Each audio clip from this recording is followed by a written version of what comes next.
Tollywood থেকে চলে এসছে একটা নতুন খবর। না মানে সেরকম কিছু না, একটা নতুন খবর এসছে দেবকে নিয়ে, সেই জন্য আর কি। সৃজিত মুখার্জি পরিচালিত দেব ওইন্ত সিনেমা টেক্কা টিজার আসতে চলেছে আগামী 15ই আগস্ট, অর্থাৎ যেদিন পদাতিক রিলিজ হচ্ছে, স্ত্রী 2 রিলিজ হচ্ছে, খেল খেলমে রিলিজ হচ্ছে, বাবলি রিলিজ হচ্ছে, আর একটা কি সিনেমা বেদা। মানে পকেটের পয়সা মারার জন্য সব রেডি। কোথায় রাখবো এত পয়সা?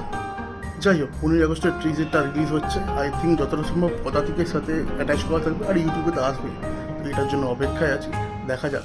এত বছর পরে দেব আর সৃজিত, সেই কি যেন একটা সিনেমা ছিল, ও জুলফিকার, হ্যাঁ, ওখানে যা দেবকে বোবা বানিয়েছিল। তারপর দেখা যাক সৃজিত কীভাবে ইউজ করে।